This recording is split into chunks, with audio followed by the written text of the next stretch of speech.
Hi, this is Sally, and today is day 51 of my weight loss journey. Okay, a quick report.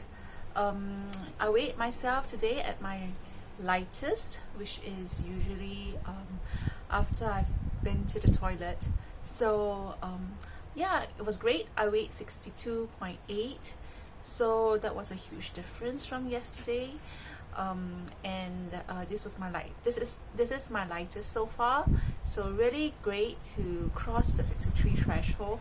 Now it's all about stabilizing the weight at this point at the 62 point something level. So diet was on track. So I didn't have any breakfast because I was meeting a friend for lunch, and when we had vegetarian, and I had half a bowl of rice instead. It was quite filling, so we had mushrooms, so I was quite liberal with the mushrooms and all.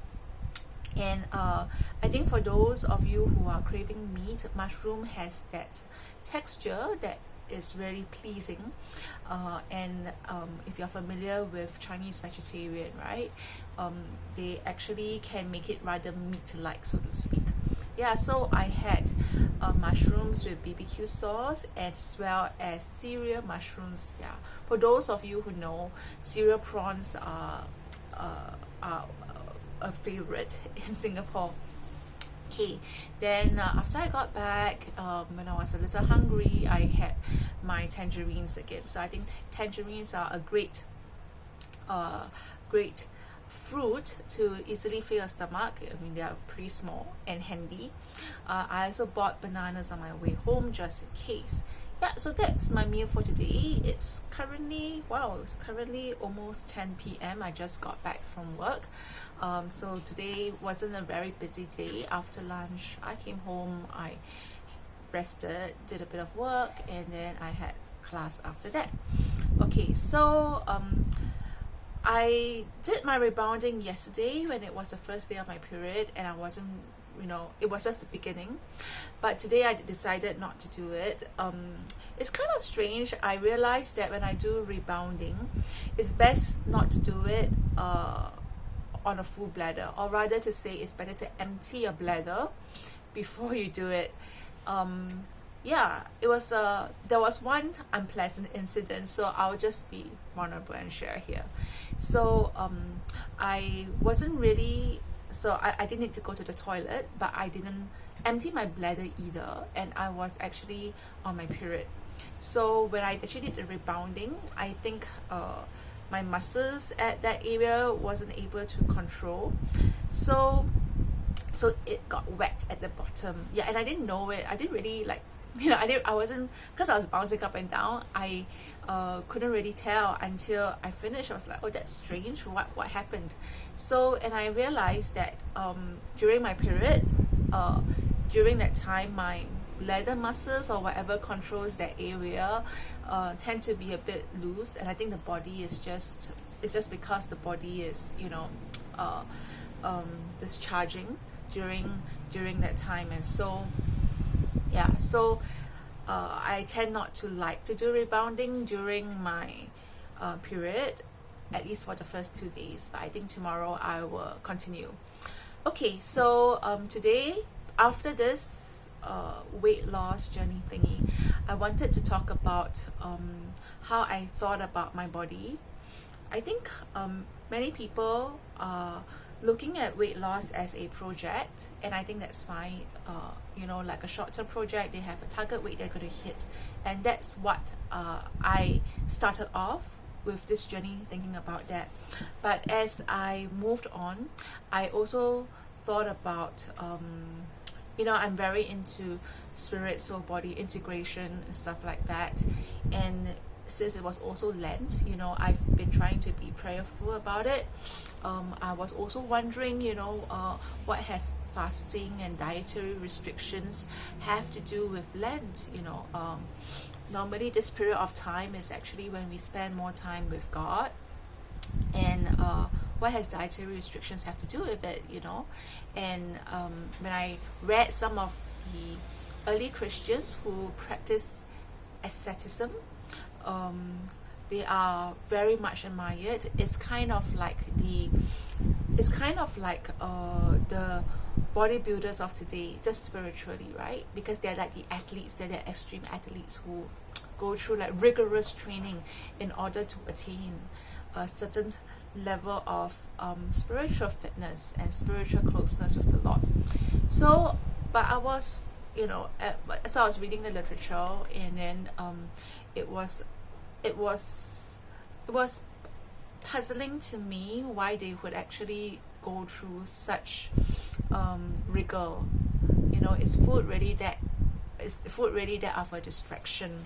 And since we're talking about integration, right, like body, soul, and spirit, other religions have similar practices. So what makes the difference between what Christianity does and what other religions do? So I haven't really come up with an answer yet. I suspect, and this is just my speculation, that all the dietary restrictions is because, in the past, in like hundreds of years ago, we didn't have a supermarket, right? So to prepare food actually takes quite some time, and then it takes time away from prayer and being in church and all that. So that's why that's my theory why they fasted and dieted, not so much to flagellate the body, but to just free up more time. However, I do believe there's a physical element to it, right? Because they are mirrors to one another. So when it's Lent and we talk, and I think about spiritual discipline, at the same time it's also mirrored by bodily discipline, because I think, my theory is God is about free choice, right? So how does that link with the weight loss? I don't want it to be too spiritual here, but how does it link to weight loss? And I think part of being able to manage my body is kind of like an exercise book on learning how to be disciplined. Up to now I don't really get it why some priests are pretty plump, unless it's a health issue, right? So linking this idea about body size to discipline. Now in this modern day, there's a lot of pride going on, and to say that someone is fat would be like, oh, you're fat shaming the person. Well, it really depends, right? Because I think if a person is fat or obese, if he chooses to be like that, and it's not a health condition, so I am excluding people who are very heavy due to health condition, and I sympathize with them, so I'm not referring to them here. But if a person puts on weight through gluttony, or through just being not mindful of the food they eat, through not taking care of themselves, then I think that that they shouldn't be proud about it. Because when you are stressing your body with the food, and when you are being dictated by the desires of your flesh and all that, you are not being in control, you're not being mindful. You are just allowing your body to take over. You are governed by your desires and passions. We can have desires and passions and cravings, that's fine, but we shouldn't be governed by them. So gluttony, and is one of it, is the physical form. If pornography and addiction, that I talked about, whether what we fill our minds with is another form of soulish or spiritual gluttony, in that sense, a negative form of it. So I feel that to me, I don't want it to be a physical thing, but I think going through this journey, being mindful about what I eat and being accountable to myself about what I put into my body, I feel like it's kind of a mirror of my how I actually approach my work and my spiritual life. And it was quite interesting that the more in control, or the more free will I had, in the sense of making conscious choices and not being moved by the spontaneous desires, right, kind of like helped me in terms of my discipline, and made me more aware about how I should approach my work. You know, as a freelancer, I am my own boss. So, and I'm not the kind who is, I'm not really the kind who I'm quite contented easily, and that might not be good, because then, you know, I'm taking the easy way out, I'm not fulfilling my potential, etc., and I'm, you know, quite easily happy with certain things.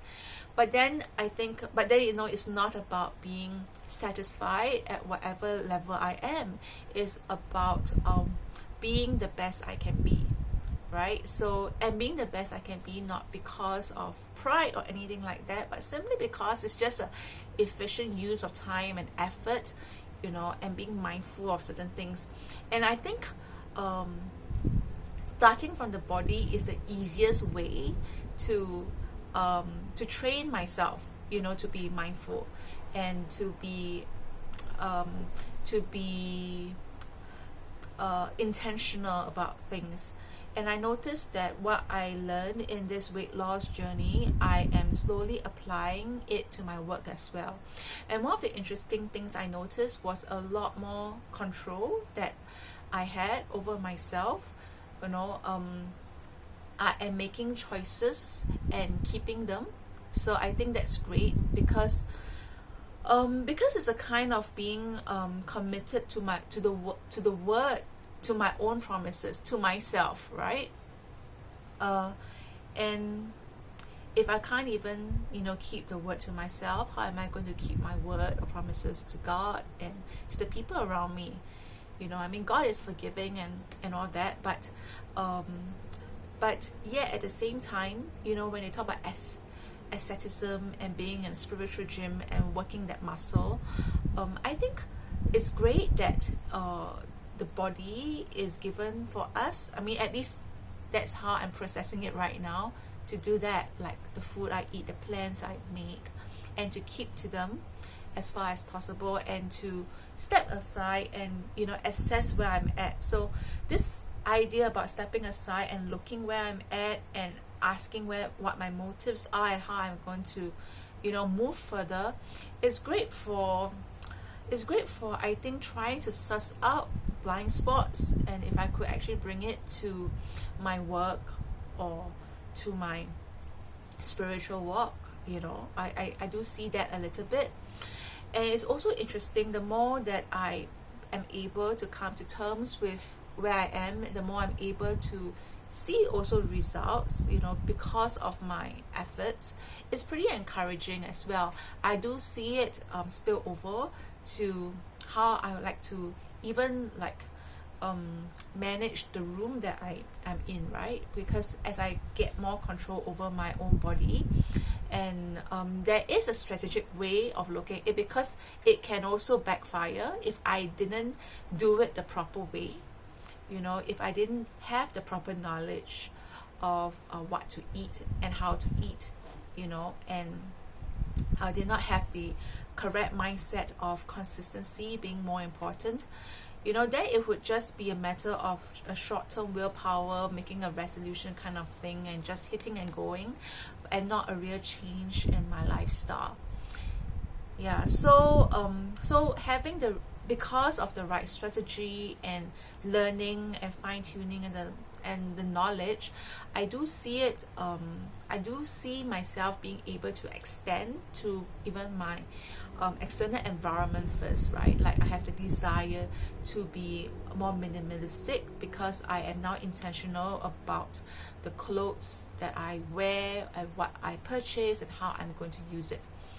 Yes, so this video is a little long, but I just wanted to share about how we can actually step aside, because I just don't want this to be a weight loss journey, you know. Like I want it to be I want it to have a certain change, a positive change in my life. Yeah, so this is my sharing for today. I would love to hear your comments. If you found this series useful, do subscribe to my channel, and I'll see you in the next video.